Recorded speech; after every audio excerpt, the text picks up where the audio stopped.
ধরুন আপনার ম্যানেজার এমন একটি ডেটা শিট দিল এবং বলল এখানে হটডগস ঢাকাতে গড়ে কত সেল করেছে সেটা বের করতে। এভাবে এক বা একের অধিক কন্ডিশন থাকলে এবং গড় হিসাব বের করতে হলে আমরা অ্যাভারেজ ইফস ফাংশনটি ব্যবহার করব। ফার্স্ট আমরা এখানে অ্যাভারেজ ইফস ফাংশনটি কল করে নিচ্ছি। দেন এখান থেকে আমাদের অ্যাভারেজ রেঞ্জটি সিলেক্ট করতে হবে। এটা হচ্ছে আমাদের অ্যাভারেজ রেঞ্জ। এখান থেকে control shift down arrow press করে আমরা পুরো ঘরটিকে সিলেক্ট করে নিলাম। দেন হচ্ছে কন্ট্রোল ব্যাক স্পেস দিয়ে আবার উপরে চলে আসলাম। আমাদের নেক্সট কাজ হচ্ছে ক্রাইটেরিয়া রেঞ্জ 1কে সিলেক্ট করা। এটা হচ্ছে আমাদের ক্রাইটেরিয়া রেঞ্জ 1, এটাকেও আমরা সেম প্রসেসে সিলেক্ট করে নিলাম।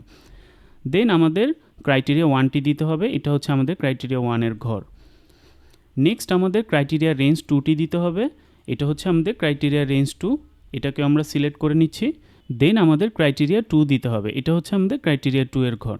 এরপর আমরা ইন্টার প্রেস করলে দেখুন খুব সহজে আমাদের পিৎজার ঢাকার সেলসটি বের হয়ে আসলো।